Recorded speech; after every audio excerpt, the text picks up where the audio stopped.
Okay, Assalamualaikum warahmatullahi wabarakatuh. Bertemu kembali dengan Cikgu Ida.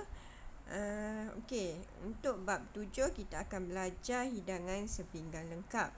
Okey, dalam tajuk ni cikgu akan ajar dua sahaja untuk minggu ini, iaitu mengenal pasti hidangan sepinggan lengkap, juga mengenal pasti jenis-jenis bijirin dan hasil bijirin.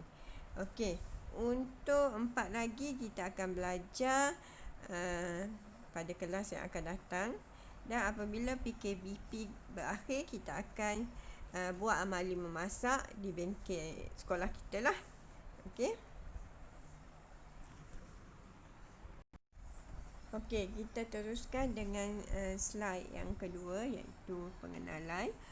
Okey, hidangan sepinggan lengkap ni boleh kita definisikan sebagai makanan yang mempunyai kesemua 5 nutrien yang diperlukan tubuh dalam kuantiti yang cukup.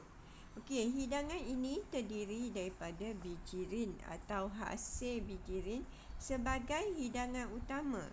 Okey, awak kena tahu bijirin dan hasil bijirin ni adalah sumber karbohidrat yang mana menyumbang kira-kira 50% daripada pengambilan tenaga yang diperlukan oleh tubuh manusia.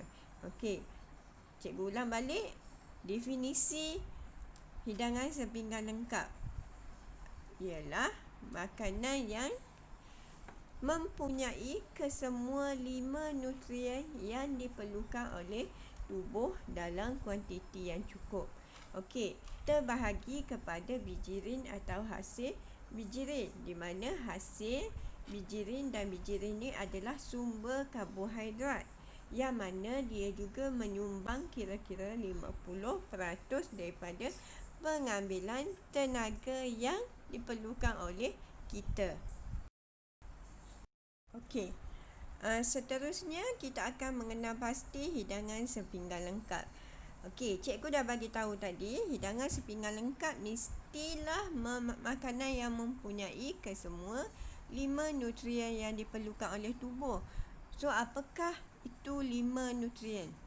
Okey, yang pertama adalah karbohidrat, yang kedua adalah protein, yang ketiga adalah vitamin, yang keempat garam mineral, dan yang kelima adalah lemak. Juga kesemua nutrien tu mesti dihidangkan dalam satu pinggan yang sama. Okey, kita akan lihat contoh hidangan sepinggan lengkap yang mengandungi 5 nutrien utama. Okey, contoh hidangan sepinggan lengkap boleh kamu tengok pada gambar yang cikgu lampirkan, iaitu yang gambar yang pertama adalah nasi lemak. Biasa kamu makan di sekolah ataupun di rumah. Okey, yang kedua burger. Okey, yang ketiga laksa. Yang keempat chapati. Yang kelima nasi ayam. Dan yang keenam adalah spaghetti. Okey, kesemua makanan ini adalah contoh hidangan sepinggan lengkap. Okey, seperti mana yang kita dah tahu, hidangan sepinggan lengkap adalah yang mengandungi 5 nutrien makanan. Okey, cikgu ambil contoh nasi lemak. Okey, nasi lemak, 5 nutrien yang terkandung dalam nasi lemak adalah, yang pertama adalah beras ataupun nasi adalah karbohidrat. Okey, telur adalah protein. Okey, untuk vitamin timun, garam mineral ikan bilis, dan lemak mungkin ada minyak dalam menggoreng ikan bilis. Okey, kesemua vitamin tersebut terkandung dalam satu hidangan lengkap, satu pinggan yang sama. So, itulah yang dinamakan hidangan sepinggan lengkap. Okey, seterusnya kita akan lihat jenis bijirin dan hasil bijirin. Apakah perbezaan antara bijirin dan hasil bijirin? Okey, bijirin merupakan bahagian utama dalam sajian makanan harian manusia.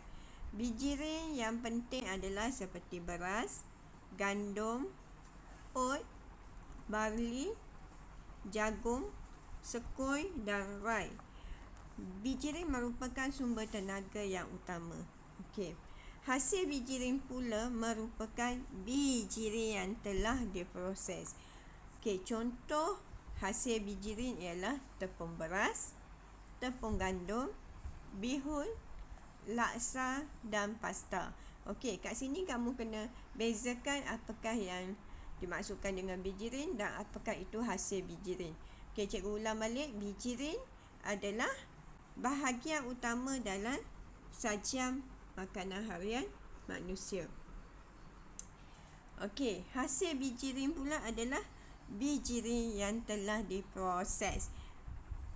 Okey, contoh macam cikgu cakap tadi lah. Contohnya beras. Itu adalah bijirin. Apabila diproses, beras tu jadi tepung beras. Itu adalah hasil bijirin.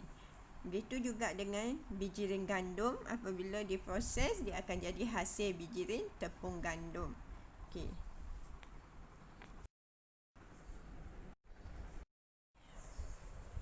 Okey, untuk bijirin kita akan tengok gambar rajah bijirin. Okey, yang pertama adalah gambar rajah Bali. Okey, itu adalah contoh Bali. Yang kedua, contoh gambar oat. Okey, yang ketiga jagung dan yang keempat beras. Okey, kesemua empat gambar adalah jenis bijirin. Okey, seterusnya adalah hasil bijirin. Okey, yang pertama adalah gambar tepung beras. Hasil bijirin daripada beras.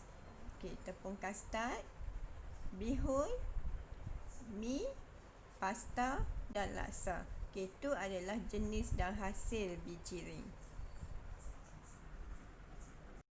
Okey, itu sahaja daripada cikgu pada minggu ini.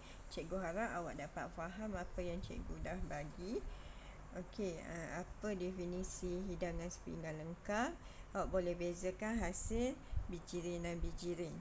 Okey, untuk soalan tugasan, okey, cikgu akan bagi dalam Google Classroom. Awak perlu jawab dan hantar pada cikgu sebelum 1/11/2020. Okey, cikgu harap awak boleh faham dan boleh jawab soalan dengan baik. Okey, itu sahaja daripada cikgu. Okey, Assalamualaikum warahmatullahi wabarakatuh.